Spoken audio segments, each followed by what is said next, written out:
In his book, Stop in the Name of God, Charlie Kirk identifies a fundamental sickness in our modern world. We are a 24/7 society that has forgotten how to rest. He argues that our burnout, our anxiety, and our spiritual hollowness come from rejecting God's design. He's right, but like so many influential voices in the modern church, he stops exactly where the truth becomes radical. He avoids the most explosive question: which day did God actually name?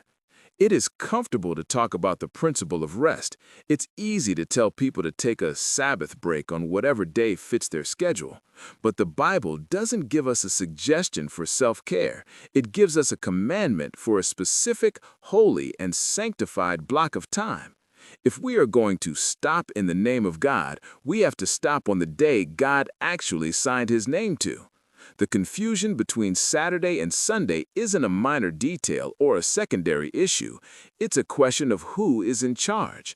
Does man have the authority to move God's monuments? If God sanctified Saturday at the beginning of time, thousands of years before the Jewish nation was even a thought, then who gave humanity the permission to change it? To find the answer, we have to look past the modern bestsellers and past the stone tablets of Sinai. We must look beyond the horizon of our world, past the gates of time, and into the very rim of heaven. To understand why the Sabbath day matters so much, we have to go back to before the first star was sparked into existence. Most people believe the Ten Commandments were a response to human sin, but the truth is much more radical. The Ten Commandments existed in heaven before man was even created. Surrounding the throne of God was a law, the constitution of the universe. How do we know? Because of the fall of Lucifer. The Bible tells us that Lucifer was a covering cherub, the highest of all created beings, but he fell. And what is the definition of a fall? It is a transgression of the law. Lucifer began his rebellion by breaking the 10th commandment, "Thou shalt not covet." He looked at the throne of God and said, "I will be like the Most High."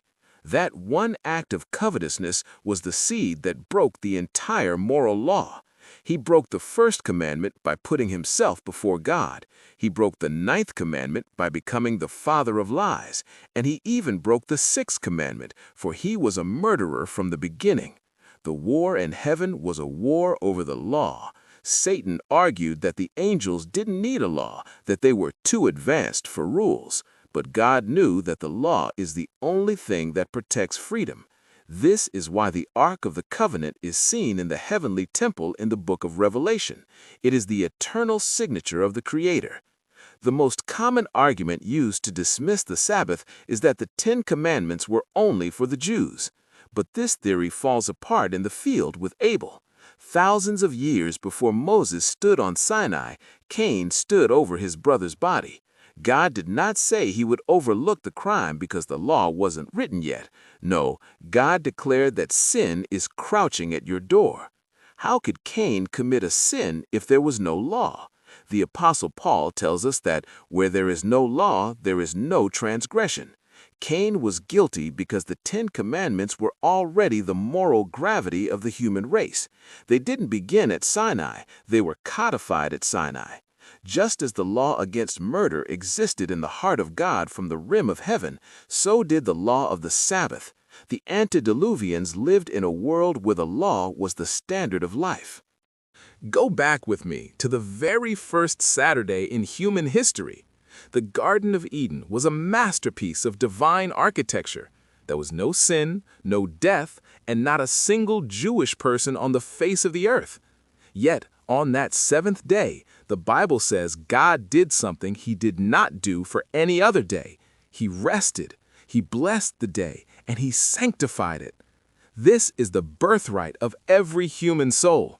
You cannot call Saturday Jewish when it was given to the father of all humanity, Adam. The Sabbath was the first statute ever recorded. It was a gift given to keep the human race tethered to their Creator. The Antediluvians didn't have a Jewish Sabbath, they had the Creator's Saturday. It was their weekly appointment with the King of Kings. The world before the flood, the world of the Antediluvians, was highly intelligent, but they used that power to engage in a systematic rebellion against God's law. They replaced the worship of God with the worship of the self. They replaced the seventh-day Saturday Sabbath with a 24/7 pursuit of greed. But inside the ark, the atmosphere was different. While the world outside was being cleansed of its lawlessness, Noah and his family were in a sanctuary. As the rain hammered against the roof, Noah gathered his family. They didn't just have a day off, they had a holy appointment. They were the remnant who kept the seventh-day Saturday Sabbath when the rest of the world chose the path of destruction. Noah survived because he stayed within the rhythm of God's commandments, the rhythm he had seen reflected from the rim of heaven. For those who still believe the Sabbath started at Sinai, we must look at the manna in Exodus 16. Weeks before the tablets were given, God tested the people on the seventh day. When they failed, he asked, "How long do you refuse to keep my commandments and my laws?" The law was already there. Saturday was already holy. Today, the truth is preserved in over 100 languages. From Spanish sábado to Greek sabbato, the name for Saturday remains Sabbath. God has preserved the name of His day in the mouths of billions who don't even realize they are testifying to His law. The seventh day is the seal of the King, containing His name, His title, and His territory. When you move the Sabbath, you are attempting to break the seal of the universe. Finally, we must look at the end of the story. The book of Revelation shows us that the Ark of the Testament is in the heavenly temple right now.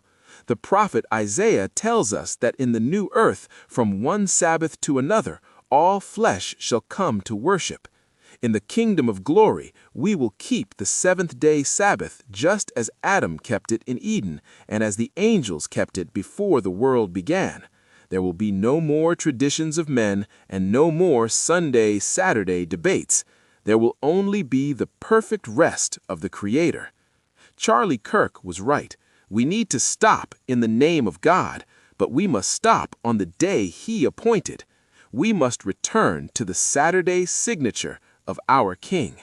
Because the Sabbath isn't just a day we keep, it's the day that connects our world back to the rim of heaven. Stop praying for spiritual consistency and start designing it. Willpower fails, but systems don't. That's why I created the Heritage Collection, 12 distinct 30-day devotionals designed to architect your year. Best of all, it's your journey on your schedule. Dive into any theme, any month, from anxiety to deep theology. The link is in the pinned comment.